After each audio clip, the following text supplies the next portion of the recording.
This is Away Message. I'm Jeremy Markovich, and today we have a little bonus episode for you based on a question from one of our listeners. Hi, Jeremy. My name is John, and first of all, I love the podcast. I think it's awesome. I want to know, since you are someone who is not originally from North Carolina, what is an outsider's perspective of our state? What do people think of when they think of North Carolina? For example, if I think of Michigan, I think of cold and I think of the lakes.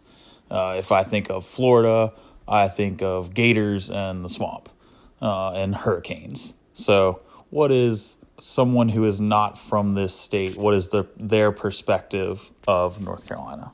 John, thank you for that. Now, I have lived in North Carolina for 14 years now, but I grew up in Ohio, I went to college in Ohio, lived in West Virginia for a bit, and I will be honest, I did not really give North Carolina a lot of thought before I moved here. Like, I'd heard the whole fight over which state was the real birthplace of aviation, but other than that, most of what I knew about this state came from a town that was not real.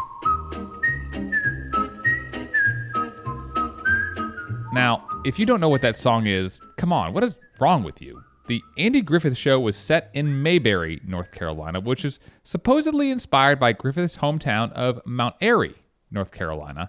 Now, right or wrong, most of what I knew about North Carolina before I moved here came from that show. And so I thought to myself, what would it be like to be a part of that show and then move to the place that the show is based on? Well, it turns out there is someone who knows all about that. Before you started working on the Andy Griffith Show, what did you know about North Carolina? I knew nothing about North Carolina. I knew that it existed, but I had no idea what it was like here. Betty Lynn is 93 now, and for a handful of episodes, she played Barney Fife's girlfriend, Thelma Lou. Barney, hi! Hi, Andy. Hi, Thelma Lou. I've been working on your campaign, Andy. Why, thank you. How did you come to be on the Andy Griffith Show? I was called in to audition for Thelma Lou. And there had been two other women, maybe three, I don't know, but I saw two who played opposite Don before I was ever called to come in. Anyhow, they decided they'd like to audition me, so I came in and read for the producer and the head writer and the director, and then they told me they'd like me to play the part. I was under contract to Disney at the time, and I said, well, I'm still with Disney. But as it turned out, Disney dropped the series I was in, and I was free. Well, look, Thel, naturally, we all want Andy to win by a good margin. Oh, don't worry, he will. Even I'm voting for him. Why, thank you, Thelma Lou. The Andy Griffith Show never signed me to a contract. They would just call me and let me know that I had 4 days I'd have to hold for them, and no money. I had very little money when I worked either, really. I didn't know that it would be something I would do again. I never knew if they'd call me again to be on or not. Finally, I had to leave because Don did. He went to Universal to do movies, and he was very thrilled over that. He really wanted to do that, and I understood it. And I missed it. I loved doing Thelma Lou. Of all the things I'd done, I think I enjoyed that show more than anything I could think of. I just loved doing it. It was a great writers. The scripts were wonderful. We'd laugh when we read them and get them on their feet, and then we were serious from then on. No fooling around. We were very serious people for comedy, you bet. Obviously, the show is based in North Carolina. They tried to make it feel like, what North Carolina might feel like. And so I'm wondering if there's anything that they told you about North Carolina or about what Mount Airy or Mayberry would be like to try to make it feel more authentic to the state that they're trying to portray on this show. No, they really didn't. I know one time Andy Griffith was talking about Pilot Mountain and everything on the show, he said, we call it Mount Pilot, but he said, it's really a mountain. So I said, you have mountains there? Because I hadn't been in North Carolina at that time. And so I said, oh, you have mountains there? He said, of course we have mountains. He was kind of annoyed with my not knowing all about North Carolina. He loved North Carolina. I knew that you had moved to Mount Airy in 2007, I think is the year. Correct. I came here on Mayberry days, long before I moved here. So I got a chance to meet people then and see Mount Airy, what it was like. And so when I came here permanently, my home had been robbed twice in L.A., and I was afraid to go back into it. So I was staying in a hotel, which I couldn't continue very long. And Tanya Jones suggested I might come here and see. I'd only rent, and I could just see how I liked it. I wouldn't be committed to any amount of time or anything. So I thought that was a wonderful idea.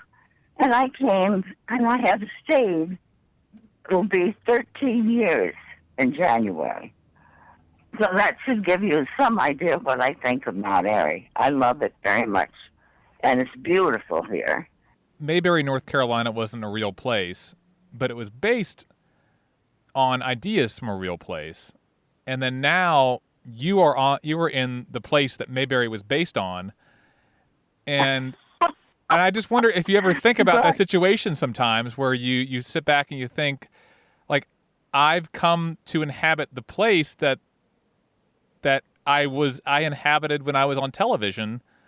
If that seems almost surreal sometimes, like you have to kind of remember like what part is real and what part's not. I cried. Yeah, I cried when I was no longer on the show and I was no longer Thelma Lou, because I really loved being Thelma Lou. Well, who knew that years later I'd be here in Mount Airy being Thelma Lou again after all these years, and people all think of me as Thelma Lou.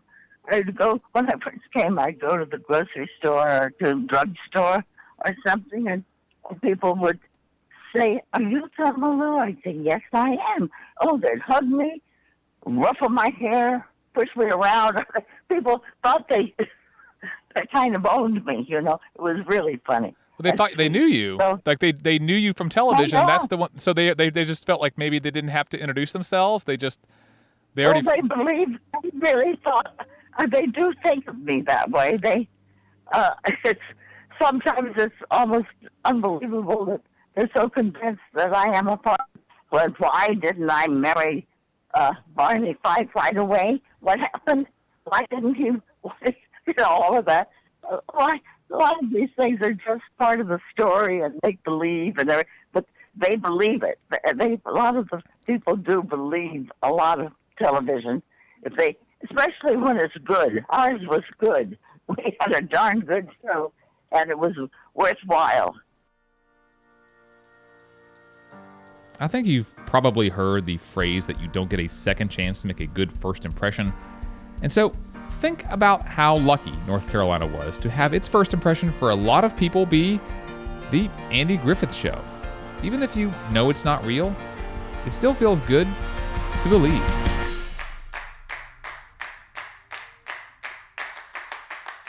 Anyway, that is the end of this episode. We will be back really soon with our season finale. Well, immediately my knees knocked. My knees knocked so hard I about answered them. And I said, oh boy, this is big. It's the story of a man whose whole life changed in an instant while he was working the overnight shift in a small North Carolina town. I immediately called my mom, and I woke her up, and I said, Mom, I can't tell you what's going on right now. I said, but I am okay. I'm safe. I am not hurt, but I'm not going to be home anytime soon. And automatically, mother instincts pops in. Oh my God, are you okay? I said, Mom, I need you to just turn the news on and just stay on the news, and you'll see. The final episode of this season of Away Message is coming up in just a few weeks. We'll see you then.